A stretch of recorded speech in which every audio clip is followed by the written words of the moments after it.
سڵاتانی بێم کاتتان باش بەرنامەی ڕووماڵی هەفتەتان پێشکەش دەکەم بۆ ئەم جارەی بەرنمەکەم کاندیدێکی پارتی دیموکراتی کوردستان بە ژمارە 29 لەگەڵما ئەو گەنجێکی بە توانە و خەوان لێ هاتووە کۆمەڵێک بەڵێن و کۆمەڵێک وعدی بەخۆی و بە خەڵگیاوە کە ئەگەر بچێتە پەرلەمان کاری لەسەر دەکات ئەو بە حکمیەوەی کە لە کەرتی تەندروستی کاری کردووە شارەزایەکی باشی لەم کردە هەیە هەموو ئەو کەم و کورتیانی کە لە ماوەی ڕابردوو هەبووە کردێتی بە پاکێجێک و دەیەوێت لە نێو هۆڵی پەرلەمان و لە چوارچێوەی پرۆژە یاسا و پێشنیازە یاسانی کە دێتە ناو هۆڵی پەرلەمان لە خولی شەشەمی پەرلەمان ئیشی لەسەرکە من بە دیاریکراوی دەپرسم ئەو لە بابەتی تەندروستی دەتوانێت چی بکە ئەو بەڵێنانەی کە ئەم بە خەڵکی داوە چین و گرنتی چییە کە هەموو ئەمانە وەکو خۆی جێبەجێ بکرێت ئێستا بێمتمانەیەکی زۆر لەناوە خەڵکو و کاندیدەکانی دیکەی دەرەوەی حیزبەکان بە تایبەتی ئەوانەی کە لە ماوەی ڕابردوودۆرێکی باشە نەبینیوە تۆزێک لە نیگەرانی و دوودڵی هەیە بۆ ئەوەی ئەم نیگەرانی و دوودڵێ نەمێنێت چۆن ئەمە یەکلایی دەکرێتەوە حتمما لەگەڵ هەموو ئەمانە کۆمەڵک بابەتی دیکە دەکەمەتەوە و پرسیاری زیاترم لە میوانەکەم بەڕێز زرنگ کەمال عەبدوڵڵا کاندیدی ژمارە 29 لە باسنەی سلێمانی کاک زرنگ سپاس بۆ ئەم دەرفەتە بەخێر بیت. زۆر سپاس عەزیزی. وەکو ستایل و شێوازی بەرنامەکە من حتمما 2 دقەی سەرەتای بەرنامەکە بۆ تعریفە و ناساندنی کاندیدانی پارتیە. زرنگ کەمال عەبدوڵڵا کێیە؟ من زرنگ شەهیدی فەرماندە کەمالی کۆخا عەبدوڵڵای جاف، من میدیکم لە دەستگای مین و خەستەخانەی شار ماوەی 9 ساڵە لەو دوو بوارەیە کار ئەەکەم. من شارەزایم لە 5 زمانە هەیە، لێرە خوێندنم تەواو کردووە، لە دەرەوەی وڵاتیش خوێندنم تەواو کردووە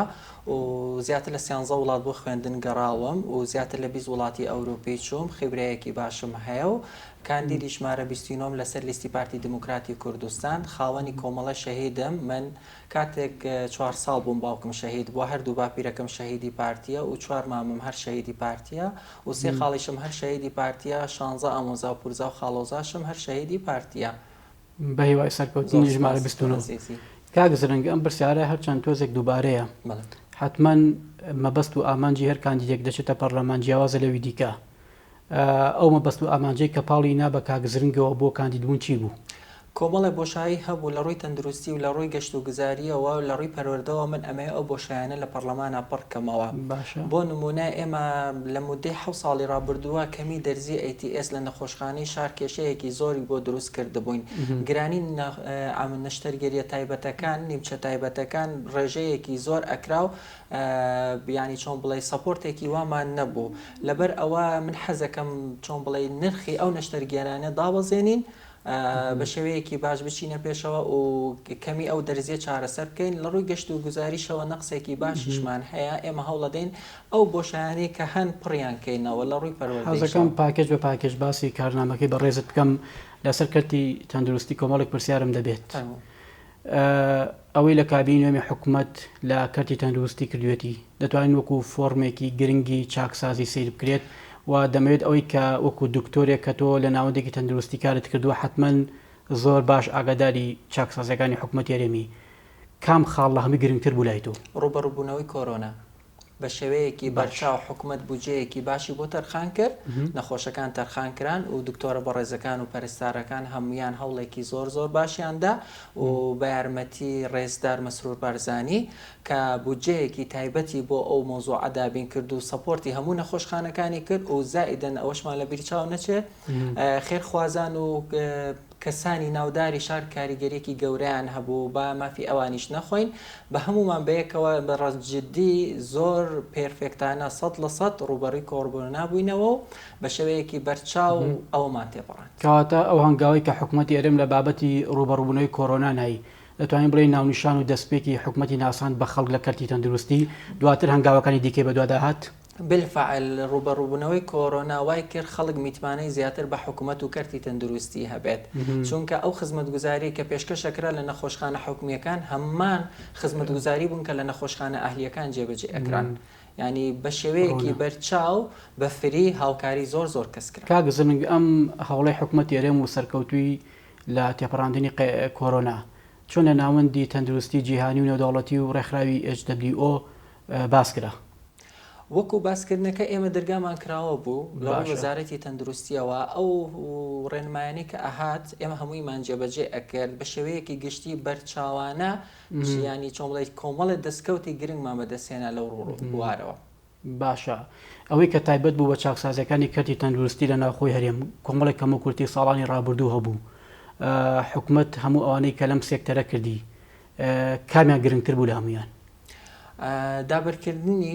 دەرمانی پێویست بوو بە نەخۆشخانەکە چونکە ئێمە لە کابینی پێشوا بە تایبەتی نەخۆشخانەی هیوا کۆمەڵێک گرفتمان بۆ دروست بوو لە ڕووی دەرمانەوە. باشە بەڵام ئەلحەمدوللیلا لە کابینی تازەیە توانیمان هەچی پێداویستی نەخۆشخانەکانە بە تایبەتی نەخۆشخانەی هیوا نەخۆشخانەی نانەکەلی ئەوانەی کە زۆر زۆر زەڕورن چۆن بڵێ جوگمەی ئەساسی ئەم کارتە تەندروستیان وەزارەتی تەندروستین ئێمەمانەمان پڕ کردەوە. ئەگەر ڕوونتر لەگەڵ بەڕێز قسە بکەم جیاوازیەکە لە ماوەی ڕابردوو ئێستادا چی بووە کە حکوومەت لە بابەتی نەخۆشخانەی شێرپەنجەکان کردووی لە تەواوی هەرێمی کوردستاندا یعنی دەمەوێت لەو ڕەنگەوە زیاتر نەبوونی بودجەیەکی پێویست بوو لە کابوونی پێشووە بۆ دابینکردنی ئەو هەموو پێداویستانی کە نەخۆشخانەکان هەیەە. باشە بەڵام ئێمە حکوومەتی هەرێم بەڕێخستنەوەی باج و داهاتەکان و گومرگەکان توانیمان ئەوانە پڕکەینەوە. ئەوە شتێکی زۆر زۆر پاکێجە وەکو یەک لە هەموو نەخۆشخانەکان جێبەجێ کرا. ئەتوانم بڵێم سایە هەشتای جێبەجێ کراوە لەواچێ هەنێکەم و کوڕی هەبێت بەڵام من ناتوانم بڵم 100% جێبەجێ کراوە بەڵام ئەتوانی بڵێن سایە هەشتای جێبەجێ کراوە هەنێک نەخۆشخانە تۆزێک کەمتری بەرکەوتو هەنێ نەخۆشخانە زیاتری بەرکەوتەوە بەپێی ئەو لۆدەی کە لەسەری بووە بۆ نمونە ئێستا نەخۆشخانەی شار نەخۆشخانەی ڕۆژ ئاوا تەواری هەولێر نەخۆشخانەی ڕزگاری ئەمانە لۆدێکی زۆر زۆریان لەسرە لەبەر ئەوە ئێمە زیاتر تەرکیزمان کردوتە سەر ئەو من ناونیشانانە. ئەگەر وەکو شارەزایەکی باری تەندروستی وەکو دکتۆرێک پرسیاری ئەوە لێ بکرێ لیڤڵ و ئاستی پێشکەوتنی کەرتی تەندروستی ئەمە بەراورد بە وڵاتانی ڕابردوو لە چی ئاستێکدای وەڵامەکەی بەڕێزی چی دەبێت؟ ئەگەر تموعی من وەرگریە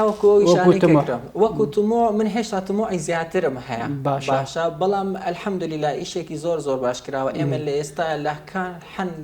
ینی لە زۆر حاڵەتی دەگمەننا نەبێت ئێمە پێویستیمان بە دەرەوەی وڵات نییە. ینی دۆخەکە وای لێ هاتووە یعنی وێنەکە وای لێ هاتووە کە تەنانەت نەخۆشانی دەرەوەی سنوورەکانی هەرێم بێنە ئێرە بۆ چارەسەر. ئەتوانی بڵێن لە ناو عێراقا بڵێ بە شێوەیەکی گشتی ئەکیت 100%. باش کەواتە ئێمە گەشتبین بین بۆ هەنگاوانەی حکوومەت بە شێوەیەکی گشتی لە کەرتی تەندروستی داوێتی و ئەوەی کە ناوێتی هێشتا تاواکاریەکەی لە کابینی دێم دەست پێ دەکات. ئینشاءالله ئێمە هەنگاوێکی زۆر زۆرمان ناوە لە ڕووی کەرتی تەندروستیەوە بەڵام ئەبێ باشتر و چاکتری بکەین. ئیزافە و بیرکردنەوە و دەراویشتەی خۆت وەکو کاندیدێک چیت هەیە بۆ چاکردنی ئەم کەرتە زیاتر؟ زیاتر چاکردنەکە لەوەیە خۆی ئەبینێتەوە کە ئێمە مثلەن ئیسیشاریەکان هەرزانتر بکرێت ئیسیشاری ئێوارێنەکان هەرزانتر کرێت چونکە ئیسیشارێکی ئێواران بلیتەکەی بە 4000 لە ئەهلیەکەش هەنێ نەخۆشخانەمان هەیە هەر بلیتەکەی بە 4000 پێویستیمان بەوەیە چاکسازی لە ئیسیشارەکان بکرێن نرخەکانیان زیاتر دابشکێندێ بۆ ئەوەی خەڵک ئیسفادەی تری لێ بکات. کاک زرنگێکێک لەو کارنامانەی کە بەڕێز دەوەندەی ئاگادار بم دەتەوێت ئیشی لەسەرکەی بابەتی گەشت و گوزارە حتما هەنگاوی باش نراوە لەم کەرتە تۆ دەتەوێت چی ئیزافەیەکی کە بخەیتە سەر ئەم کەرتە لەکەوە دەست پێ دەکەیت؟ من وەکو کاندیدێک لە پارێزگای سلێمانی ئێمە باسی ناوچەکەی خۆمان کەی جوگرافیای خۆمان وەرگرین. باشە بۆ نمونە ئێمە قەڵای جوندیمان هەیە لە چەمی ڕێزان تەنیا پێویستی بە کۆمەڵی نۆژنکردنەوە و جادەیەکی قیر هەیە ڕێگایەکی هایکینگ هەیە بتوانین لە ڕووی گەشت و گوزاریەوە زۆر سوودی لەبرێن هەم قەڵاکە مێژوویە هەم شوێنێکی استراتیژیە و هەم ئەتوانین کۆمەڵە گەشتیار ڕاکێشین بەلای خۆمانە. ئێستا بۆ نمونە ئێمە دووبەی ماڵ وەربگرین لەگەڵ بورجی خەلیفەیە لە هەموو ساڵێکە نزیکی 10 ملیۆن کەس سەردانی ئەم دوو شوێنە ئەکات. بۆ نمونە تۆ هەر بچیتە ناو بورجەکە بۆ ڕەسمگرتنێک نیو سەعات بمێنیتەوە ئەبێ $80 ببەی بە شەریکە هەتاوەکوت باتە قاتی 122 لەوێ ڕسمێکە گری دوای نیو سەعاتیەوە خوارەوە لە ڕۆژانە نزیکی بە سەدان کەسە چێتە ئەو شوێنە بۆ ڕسمگرتن یعنی بە $100 کۆ ئەبێتەوە لەو شوێنە. ساڵی ڕابردوو بورجی خەلیفە نزیکی 10 ملیۆن کەس سەردانی کردووە بە دووبەی مۆڵەوە یعنی ئەگەیەکی $1 سەرف کردبێ $10 ملیۆن بەڵام هیچ کەسێک کە ئاچێتە ئەو بورجە ئەو مۆڵە بەلایانی کەمەوە $200-300 سەرفەکە ئەگەر هیچ نەکڕێت جاوەرە تۆ جانتایەکی مارکاکڕی پێڵاوێکی مارکاکڕی شتێکی تایبەت لەوێ ئەکڕی ئەکید بودجێ و داهاتێکی زۆری هەیە بۆ نمونە ئێمە سەرچنارمان هەیە ئەگەر سەرچنار بورجێکی گەورەی لێ دروست کرێ مۆڵێکی تازەی لێ دروست کرێت هیچ نەبێ هاوشەی بورج الخەریفە و دوبەی مۆڵ بێ ئێمە توانی ساڵانە بودجەیەکی زۆر ڕاکێشین بۆ خۆ کاک زرنگ تا ئێستا بۆ نەکراوە بۆ نمونە کە تۆ ئەگەر تۆ بتوێ ئەمە بکەیت لە ڕێی کەرتی تایبەتەوەیکە لە ڕێی حکومەتەوە حکومت تۆزێ قورسە ئەو کە بەڵام ئەگە کەرتی تایبەت بێ ئاسانترە بە یەک سەرمایه‌داریش ئەمە ناکرێ بۆ نمونە ئەگەر کۆمەڵە سەرمایه‌دار نزیکی دە سەرمایه‌دار لە سلێمانیا کۆ بکەیتەوە ئەتوانی ئەم پرۆژەیە بکە بۆ نمونە بورجی خەلیفە هەمووی 10 میلیارد دۆلاری تێچووە باشە کە 150 قات زیاترە و داهاتێکی زۆر زۆریشی هەیە بەڵام من نامەوێت بودجێکی 150 قاتیم بۆ دروستکەی بودجێکی 60 قاتیم بۆ دروستکە هەموو گەشتیارانی عێراق ڕاکێشی بۆ ناو سلێمانی مۆڵێکی گەورەی سلێمانی بۆ دروستکە لە سەرچنار وەکو دوبەی مۆڵ داهاتێکی زۆر باشی ئەبێت بۆ نمونە ئێستاش ئێمە شەقامی شێخ زایدمان هەیە لە دوبەی شوێنێکە یعنی بەجددی شوێنی بازرگانیە ئەگەر ئێمە شەقامێکی ئاوامان هەبێ بتوانین ئەو سەدەی سەرچنار دووبارە بنیات بنێنەوە دووبارە پرۆژەی بازرگانی و گەشت و گوزاری تیا هەبێ شتێکی زۆر باشە بێ ئەو بەڵێنە بە خۆت و بە هاوڵاتیان دەدەی ئەگەر متمانی ئەوان بەدەست بێنی ئەمە بکەیت وەکو بەڵێن ئێمە ئەتوانی ڕێگا خۆشکەر بین چونکە ئەمە پرۆژەیەکی ئەملاقە بەڵانی کەمەوە 5 ساڵی پێ ئەچێت و ئەبێ ڕێگا خۆشکەرێکی باش هەبێ کۆمەڵە سەرمایه‌داری باششە هەبێ کە پشتگیریت کە بەڵام ئێمە کۆمەڵە شوێنی ترمان هەیە لە ناو شارباژێرا کە بە دڵی سلێمانی ناسراوە ئەو شوێنانە ئەتواندرێ مەسەلەن شەقامێکی قیر یاخو کۆمەڵە شوێنی بازرگانی لێ دروست بکرێ شتێکی زۆر باشە بێ بۆ نمونە چاڵە خەزێنە گوندی چاڵە خەزێنەمان هەیە سپیدارەمان هەیە بەجددی ئەگەر ئەو ڕێگایە قیر بکرێت وەکو گەلی عەلیبەک گەشتیار ڕۆی تێئەکا شوێنێکە زۆر خۆشە هیوادارم خۆتان سەردانیکەن و گەشتیارانی سەردانیکەن بەڵام لەبەرەوەی جادەکەی گڵم هیچ خزمەتگوزاریەکی تیان نییە خەڵک کەم ئەچێ بۆوێ بەڵام وەرن سێری ئەو ڕێگایە بکەم زان چەند خۆشە و زائیدەن ئێمە ڕێگای شیا و مشیاومان هەیە ئەم ڕێگایە گڵە بەدەیان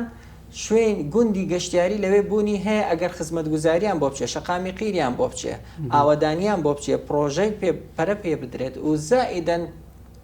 کۆمەڵە زنجیرە چیای جوان و نازدارمان لەوێ هەیە کە هەمووی داربەڕووی تایە شتێکە زۆر باشە ئەگەر ئیشاءالله ئیسفادەی لێ بکرێ ئێستا بۆ نمونە دروستکردنی سەدێک لە گوندی چاڵە خەزێنە یا سپێدارە شتێکی زۆر گەشتیاریمان بۆ دروستەکە ئێمە ناحیەکمان هەیە پێوترێ ناحیەی زەلان لە شارباژێر ئەم ناحیەیە ئەگەر سەدێکی لێ دروست بکرێ بەیانی کەم ئەتوانم بڵێم نیوەی سەدی دوکان ئاومان بۆ گلەداتەوە بەکەمترین تێچوو چونکە بینی دوو شاخمان هەیە ئەتواندرێ بە دروستکردنی سەدێک کە بەرزیەکەی لە 80 مەتر کەمتر نەبێ و پانیەکەشی تقریبان لە 30 مەتر زیاتر نییە ئەتوانین پرۆژەیەکی سەدی گەورە دروست بکەین لە سامانی ئاو سوودی لێ بینین لە کشت و کاڵ سوودی لێ بینین لە بواری ماسیا سوودی لێ ئەبینین کۆمەڵە داهاتی تریشمان بۆ دروستەکە و سەرڕای ئەوەش ئەتوانین وەکو کارەبا سوودی لێ ببینین کاکزنی هەموو ئەمانەی کە بەڕێزت باسی دەکەی هەمیشە یعنی پرۆژەی باشن پرۆژەی جوان هەموو ئەمانە دەبێتەوەی بۆ ژان و ژێرخانی کەرت و گەشت و گوزار لە وڵاتە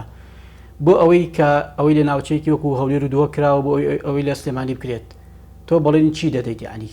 ئەو بەڵێنە دەدەی کە ئەوەی پارتی لە گرنگ ئەوەیە پارتی لەم هەڵبژارنەیە براوە بێ ئەگەر ئێمە براوە بووین ئەو کاتە دەسەڵاتێکی باشترمانە بێ بۆ خزمەتکردنی ئەم ناوچەیە ئەگەر ئێمە هیچ نەبێ بتوانین دەنگێکی باش لەم دەبەرە بەدەست بێنین ئەو کاتە ئەتوانین ئەو شەقامە جوانانەی کە بۆ سەیرانگاکانی شاری هەولێر و دووخۆک دروست کراوە و خزمەتگوزارانەی کە گەیشتۆ بۆ ئێوێ لێرەش دوو بتوانین کۆپیکەین سلێمانی خۆی شارێکە ئەگەر کە لاوەش بێ باوەڕکەن لە هەموو شارەکانی ئەم دنیاە خۆشترە ئەوە قسەی تیانە بەڵام پێویستی بە تۆزێ ناسپێدانی زیاتر هەیە بۆ ئەوەی خزمەتگوزاریەکان و باشترکردن و جوانکردنی ئەم شارە ئێمە ئەمەمان زۆر بە گرنگە ئەگەر هاتوو ئەم لە هەڵبژارنە ئێمە دەنگێکی باشمان لەم دەڤەرە هێنا و دەسەڵاتێکی باشمان هەبوو لە پەرلەمانە ئەو کاتە ئەتوانین ئەو پرۆژانەی کە وتمان هەمووی جێبەجێ بکەین چونکە دەسەڵاتی ڕەهامان ئەبێ ئیشاءالله لە حکوومەتە ئەتوانین کۆمەڵی شوێن کە دیاریمان کردوون پێویستیان بە شەقامی قیرە ئێمە هاوکاریان بکەین شەقامی قیر بەرینە ئەو ناوچانە و ببێ بە شوێنێکی گەشتیاری خۆتان نەزانن ئاوەدانی و خۆشگوزەرانیش بە ڕێگاکەوە هەیە مثلەن هیچ کەسێک بۆ شوێنێکی گەشتیاری ناڕوا 3 سەعات 2 سەعات و نیو بە گڵا بڕوا بۆ ئەوەی بگا بە شوێنێکی گەشتیاری خۆش ئەمە تۆزێ قورسە بەڵام ئەگەر ڕێگایەکی باش و گونجاو هەبێت ئەو کاتە خەڵکانێکیش ڕۆکەنە ئەو منتیقەیە و هەمویانە بن بە گوندەکانی گەشتیاری باشە بۆ دروستکردنی ئەم ژێرخانە ڕێگوپێکە ڕێگەوبان و گەشت و گوزار کەواتە ئەگەر پارتی یەکەم بێت هەموو ئەمانە بەبێ دوو دڵی جێبەجێ دەکات و پێشم خۆشە پێم بڵێ ئەو چەند ڕۆژێری ناو خەڵکان لە سەروبەندی بانگەشەی هەڵبژاردن بەدەمەواتنی خەڵک بۆ سەرخستنی کاندیدەکانی پارتی چۆنە شتێکی زۆر باشە ئێمە کە تێکەڵاوی خەڵک ئەبین دوو جۆرمان لێتێ یەکەمیان هەنێکیان کۆمەڵی معاناتیان هەیە لەم دەڤەرایە ئێمە ناتوانین لە ئێستا 100% هەموو کارەکانیان جێبەجێکەین بەڵام وعدیان پێ دەین ئەگە چوینە پەرلەمانەوە دەسەڵات مانگرتە دەست ئەو کاتە ئەتوانین هیچ نەبێ سایە هەفتا بۆ هەشتای ئەو پێداویستیانی کە ئەوان هەیەە ئێمە جێبەجێ بکەین بەنسبەت ئەوەی کە خەڵک ڕووی ڕەپارتیە وەکو ئەم دەڤەرە دەنگێکی زۆری دڵەڕاوکێ و چۆن بڵێ شاراوەی تایە هەر جارێک حەزبێکیان بەدڵ بێ دەنگ بە ئەوە دەن ئێمە داوا لەو دەنگانە ئەکەین ئەوانەی کە لە 2009 ئەوانەی کە لە 2010 دەنگیان بە کۆمەڵە کەسی تردا و هیچیشیان تیا نەبوو نشیان توانی ئەو وعدانانەی خۆیان جێبگەێنن ئەم جارە بە پارتی دموکراتی کوردستان تاقیکەنەوە کاک گزرنگ بۆ ینی بۆ دروستکردنی ئەم ڕێگەوبانە بتەوە ئەم ژێرخانە گەشت و گوزاریە تا چەند گرنگە هاوڵاتیانی ئەم ناوچەیە دەنگ بە پارتی بن و خاڵێکی جەوهری کە دەمەوێت ینی پێم بڵیت تا ئێستا ئێوە لە ناو خەڵکان بەدەمەواتنی ئەم خەڵکە چۆنە بۆ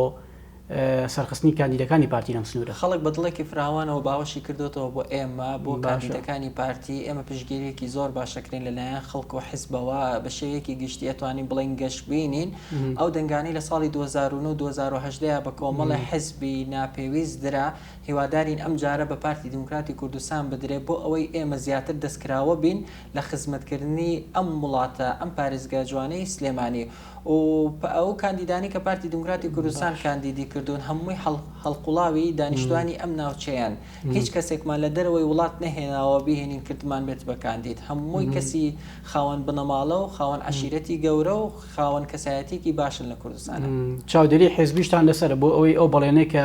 ئەیەن بە هاوڵاتیان لە کاتی بانگەشە دەبێت لە دوای ئەوەی کە چوونە ناو دەرگای پەرلەمان و چونە هۆڵی پەرلەمان و بخۆی جێبەجێ بکرێت ئێمە فەرمانمان پێکراوە کە بە هیچ شێوەیەک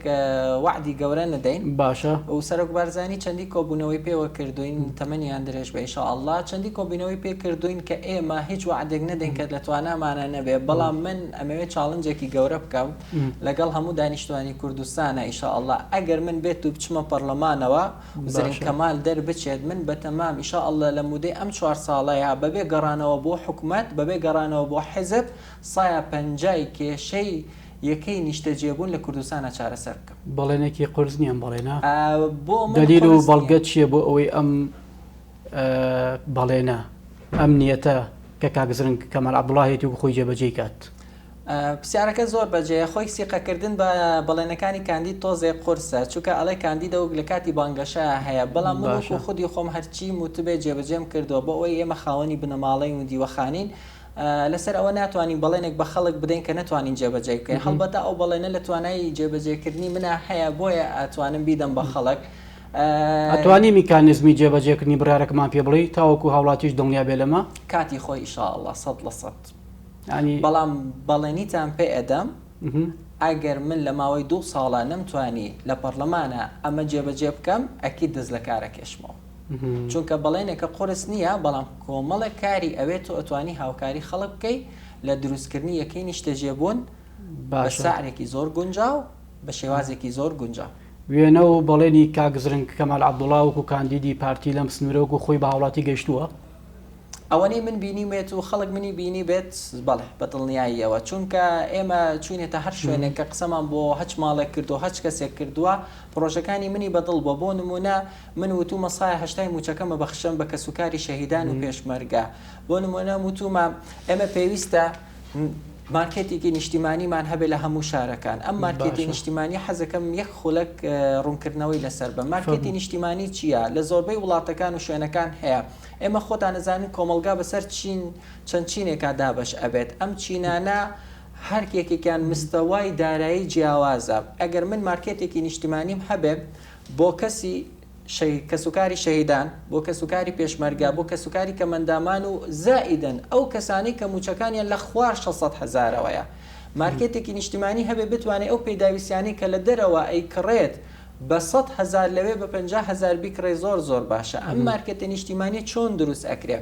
پێویستیمان بە بازرگانێک یان لایەنێکی حکومێ بێ بۆ جێبەجێکردنی ئەم پرۆژەیە کە قانجاز نەویست بێ، بەڵام حکومەتیش هاوکاریکە، زەڕیبەی لێ نەسێنێ، واتە باجی لێ نەسێنێ، کێشەی ئاو کارەبای بۆ دروست نەکات و زائیدەن لە سەر سنوورەکان، لە گومرگەکان، لە خاڵە سنووریەکان هەر کاڵایەکی هێنا گومرگ نەکرێت، چونکە ئەمە بۆ نیشتیمانە.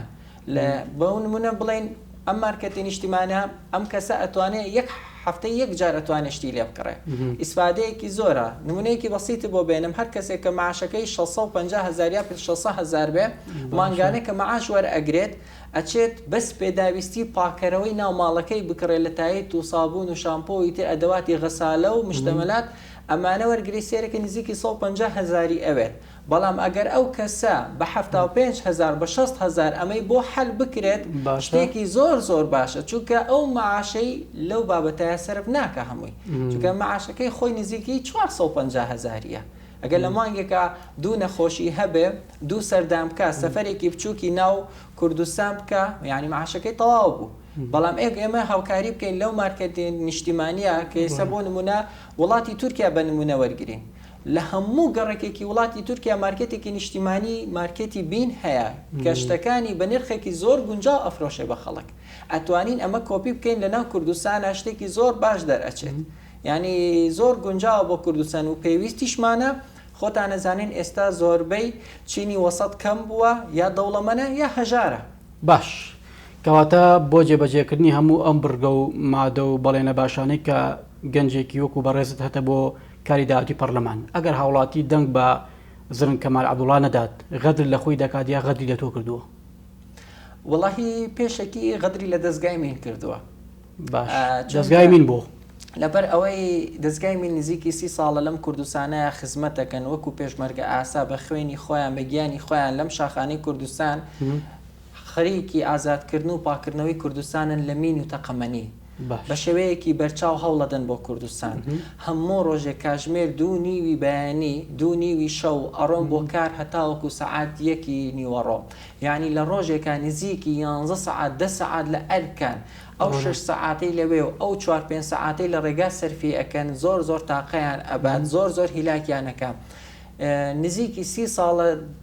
کارمەندانی مین، پیشەوەرانی من گرێبەستن لە حکومەتە، هیچ ماف و ئیمتیازاتێکیان نییە، نە بە خانەنشینی، نە بە شەهید، نە بە کەمەندامی سەنگەر. بۆ نمونە ئێمە ئێستا لە دوای 26 ساڵ خزمەت کەسمان هەیە کە بە سەرەتان کۆچی دوایی کردووە، لە دوای ڕۆژێک لە مردنەکەی موچەکەی ڕاگیراوە و ئیتر تەواو کەسوکارەکەی تەواو بێ. ئێمە چەندین خێزانی ئاوامان هەیە لە ناو کوردستانە لە دوای لە دەستدانی کەسی یەکەمی خێزانەکەی کە لە دەستگای مین کاری کردووە، ئیتر موچەی ئەوان بڕاوە نەدراوە و نزیکی 761 نەفەرمان هەیە کە لە کوردستانە ئیشەکەن لە دەستگای مینە. ئەم کەسانە هیچ ماف و ئیمتیازاتێکیانی نییە. ئەگەر من بگەمە پەرلەمان دەنگی یەکەمم بۆ ئەوانە بێت، یعنی سەدای یەکەمم هاوارکردنی یەکەمم بۆ دەستگای مین ئەبێ و گەیاندنی بە شوێنی تایبەت بۆی ئەوانە بکرێن بە ڕەسمی، شەهیدەکانی ڕێگای پیشەوەری مین بکرێن بە شەهیدی سەنگەر، کەمەندامەکانیشمان بکرێن بە کەمەندامی سەنگەر، چونکە بەڕاستی مافخوراون. سەرکەوتن بۆ کاندیدی ژمارە 29 لە بازنەی سینەمایی لە لیستی 190 پارتی کاک زرنگ کەمال عەبدوڵڵا، بە هیوام ئەوەی کە لە پەرلەمان بتبینینەوە. زۆر سپاس بۆ تۆ، دووبارە سەرکەوتوو بیت. خۆشحاڵ بینەرانی بەڕێز و خۆشەویستە تەورێکی دیکە و کاندیدێکی دیکە و بەرنامەی لیستی 190 پارتیمان خواتان لەگەڵ.